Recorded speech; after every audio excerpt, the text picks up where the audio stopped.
Hello, everyone. Welcome to TD Board Gamers. My name is Dave, And I'm Dirk. and today we're going to continue our Agents of S.H.I.E.L.D. Campaign box villains. This is the fifth and final villain that came in the Agents of S.H.I.E.L.D. box, Baron Zemo. Yeah, I'm glad to finally get around to Baron Zemo because in the whole Marvel universe, I would say he's probably one of my top three or four. What is it? Loki, Red Skull, him, and Doom. I think those are my four. Okay, that's your Top four. Fantastic Four, Yes, that's my not so fantastic four. infamous four. Infamous four. I like that. All right, so yeah, let's take a look at the setup. Setup. All right, so whoops. Okay, so let's manipulate this. So whenever we're setting this up, we're going to grab Baron Zemo A1 and B1. Instead, if we're playing expert mode, we're going to grab Baron Zemo module. We're going to grab the Shield Executive Board. We're going to grab the Executive Board Evidence. We'll get a standard encounter set and two modular encounter sets. Yeah, I know there's a lot of stuff to set up on this one, but we'll get to those and the reasons why. We also have a separate video that covers the different standard encounter sets. So if you want to check those out, see some of the different options that we have. We cover not only the ones that come with the game and the expansions, but also what comes with Con of Heroes. So a lot of fun there. Check those out. But here we also want to make sure that we grab the two modular sets that they suggest are Scientist Supreme and Shield. So we'll go over those. To set this up, we're going to prepare the evidence. The book's got instructions on how to do that. We'll put each board member environment into play. And if we're not playing campaign mode, we're going to put two secret counters on each of those board environments. If we are playing in the campaign, we will have instructions in the campaign on how much goes on there. Okay. Then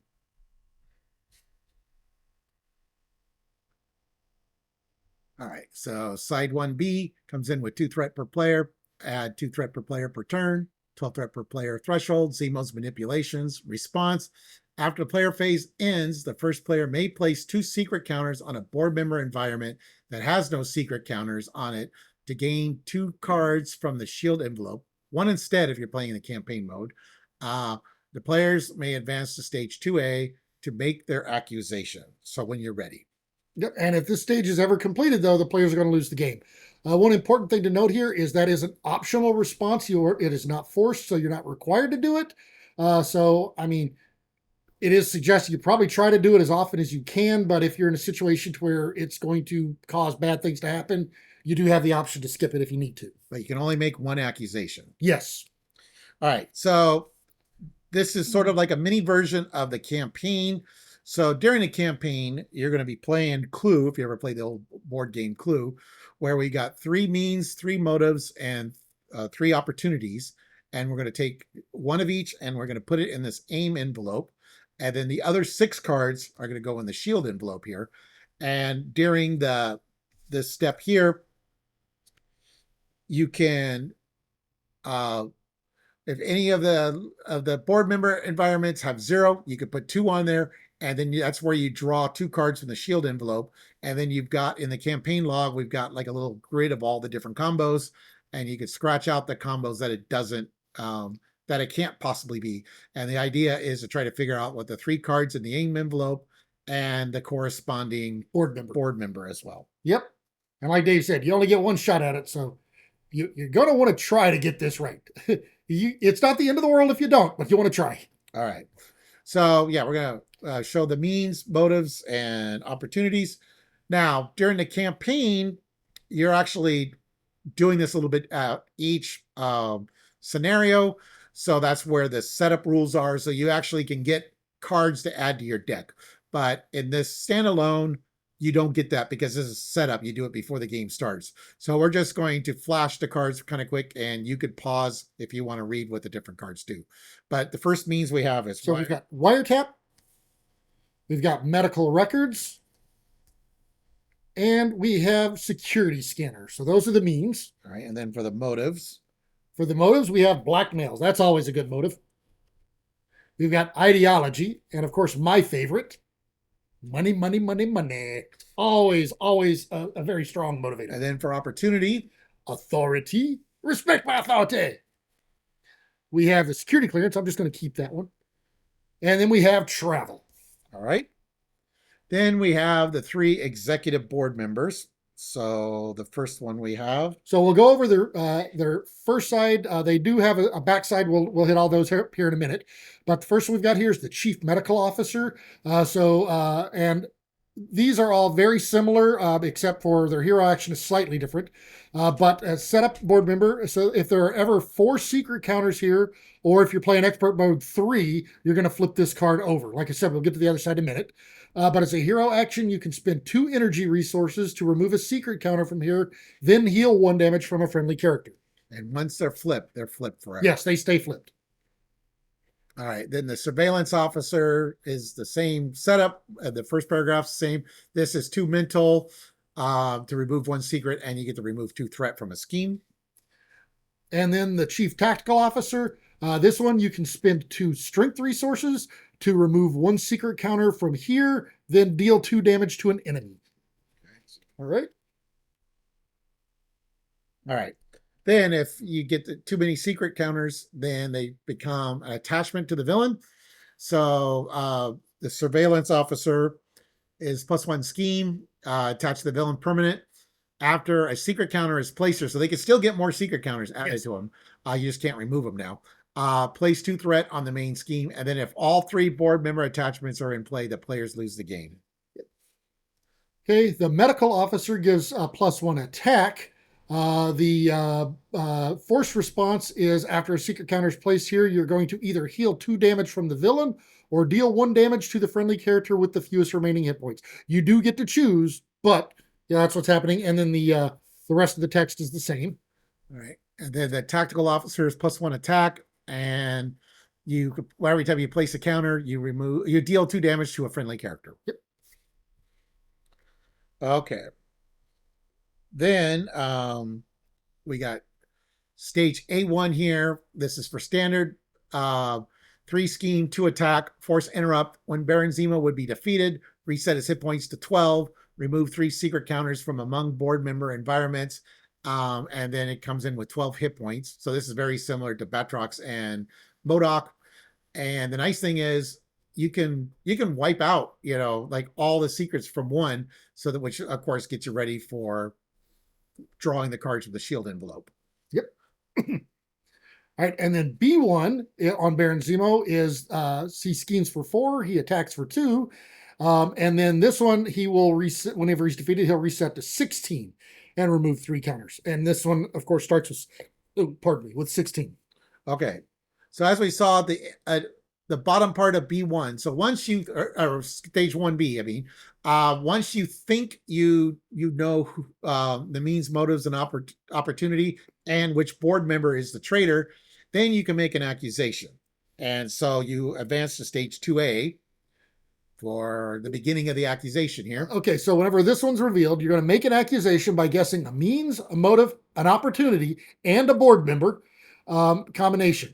Then the board member is the accused, and then you're going to flip this over and see the accusation. All right. So the way the accusation works, so this is sort of a kind of a prep stage, so it's not going to stay here. This is just for during the accusation part. When revealed, do the following. Use the cards in the envelope to identify the mole. For each guess you got wrong, you're going to place 1 secret counter on each board member, which can pop them. And if you do all 3 of them, you lose. So yeah, you make the wrong accusation, you get in the game right then and there. If you accuse the wrong board member, you place 3 secret counters on the accused, which is, remember the one that you chose, right. That one's the accused. So you've already placed 1 secret counter on each board member. Now you've placed 3 on the accused. They're popping. Right. Period. Yeah. Yeah. Even if you're doing standard. And then advance to stage 3A. So then 3A. Okay, so here on 3A, you're going to flip Baron Zemo to the unmasked side. So remember, we started with A1 or B1. Now we're flipping over to A2 or B2. And then you're going to reset his hit points to the printed hit point value. And then you're going to find his sword and attach it to him as well. All right. All right. Then stage 3B starts with 0 threat per player, add 2 threat per player per turn, 12 threat per player threshold, fighting Zemo. When revealed, Flip the mole to its attachment side, so it's the buff that each one gets that we showed, and attach it to Baron Zemo. Place 1 threat per player here for each secret counter on each board member attachment.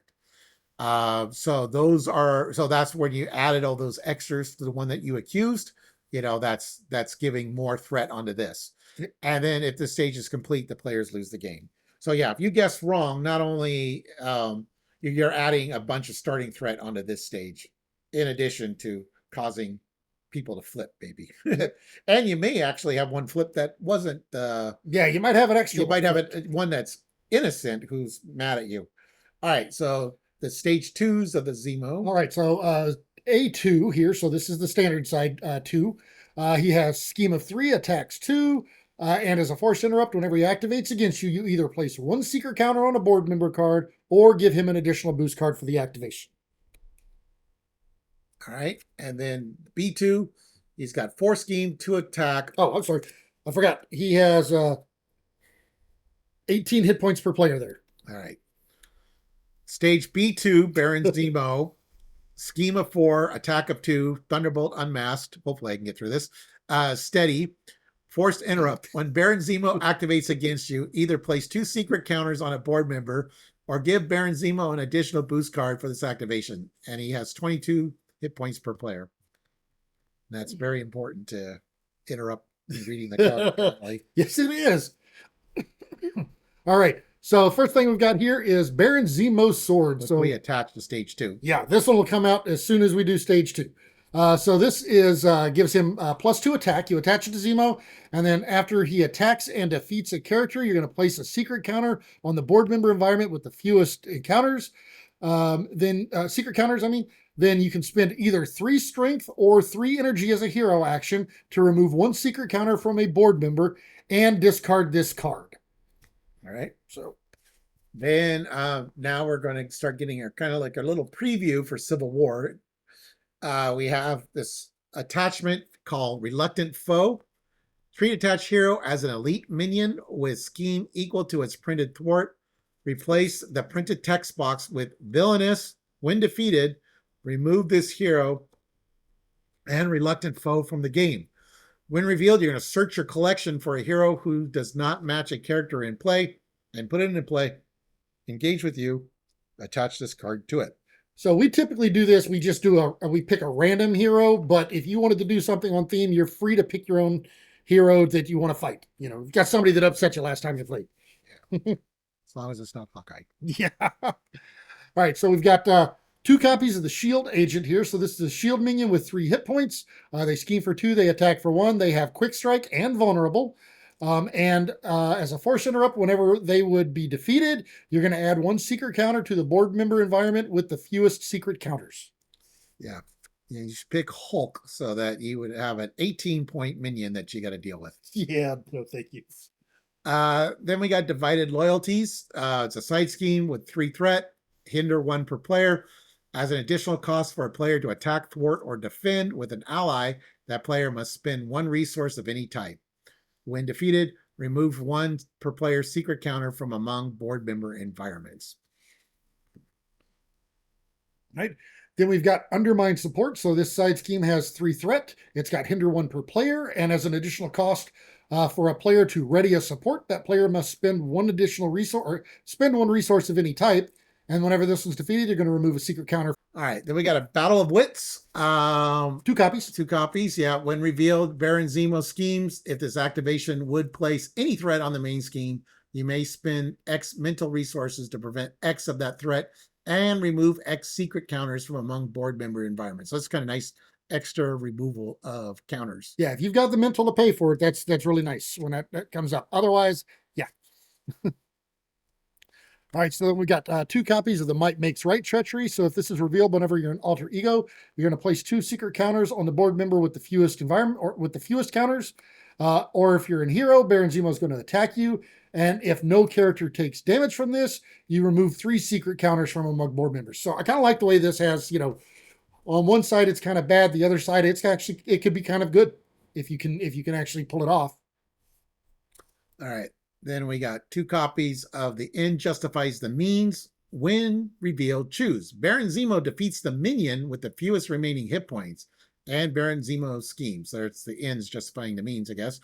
Or you discard an ally or support you control, remove secret counters from among board member environments equal to the discarded card's printed resource costs.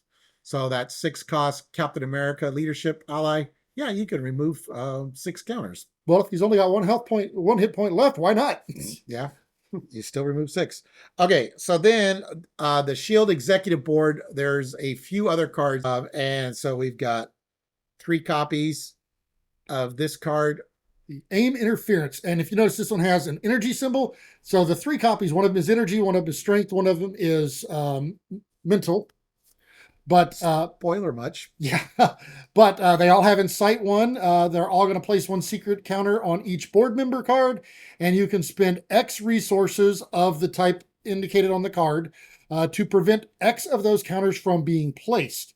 And if they come out as a boost, you're going to resolve the when revealed ability. So they're all 3 the same except for the symbol. All right, and then one of the suggested modules is Shield, and we got 3 copies of a Shield Trooper.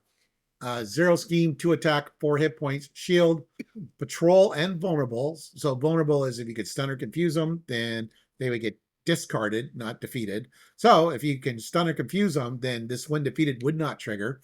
The engaged player discards 1 shield, ally, or support they control. Otherwise, place 2 threat on the main scheme. Okay. Then we've got Disavowed. So this side scheme has 2 threat. You're going to increase the resource cost to play each shield card by 1. And whenever it's revealed, you're going to place 1 threat here for each shield card in play. So yeah, this one's not great if you're playing the Maria hero. I'm telling you right now. But or Nick. I mean, yeah. His watch is amazing, and now he's locked out of it. Yeah, true. So yeah, you don't want to play Nick or Maria if you got this one, but it comes in with the hazard icon. Yeah, I mean, that watch in his kit is amazing. All right, then we got an arrest warrant for Maria and Nick. Shield, alter ego action, exhaust your identity of or 1 shield card you control. Search the encounter deck and discard pile for a shield minion and reveal it, and then discard this card, and it comes in with an acceleration token. All right, and then the other modular set is Scientist Supreme. So the Scientist Supreme here, he is an aim genius with 6 hit points. He schemes for 2, he attacks for 1. He has victory -1, so he actually hurts if you're playing him in something where you're keeping track of victory points. He's villainous and vulnerable. And then if his attacks gain piercing and ranged. All right. And then we got Monica Rapacini, 5 hit points, aim genius, victory -1, vulnerable. So again, if you could stun or confuse her. While Scientist Supreme is in the victory display, she gains villainous. Yeah, so try to get her in there before him. However, the diplomatic immunity. So this one has 3 threat per player, but whenever it's revealed, you're going to place an acceleration token on this for each aim minion in the victory display. Those 2 guys. And this one already has an acceleration token on it. So yeah, it can get pretty accelerated pretty quick. All right, and then the last cards we have is Diplomatic Sanctions, Surge. When revealed, discard 1 card from your hand for each aim minion in the victory display. And as a boost, this card gains +1 for each aim minion in the victory display. And there's 2 copies of this one. Yep. All right. So Baron Zemo represented the last villain in the Agents of S.H.I.E.L.D. campaign. And you kind of got a little mini version of the campaign with the evidence and stuff. So that was actually kind of fun. I know some people kind of complain about this one because you have to have like the booklet with you or at least a printout of the log sheet so you can keep or an app that tracks it or something. Yeah, I haven't looked to see if someone made an app for it. I'm sure someone has. But yeah, it's just just having to have that extra thing to put in your bag. Some people were annoyed with. But anyways, it reminds me a little bit of Arkham though, because you have to do that in quite a few things. Arkham. Yeah. But, yeah, but I do like this scenario because it is kind of fun. It gives you a little mini feeling of the campaign. So yeah, we've done this one a few times. This one's a fun one to play. Yeah. All right. Well, anyways, so thank you for watching, everyone. Please like and subscribe. And if you want to see more content by us, go ahead and hit that notification bell down there, and you'll get alerts whenever we post new videos. All right, see you.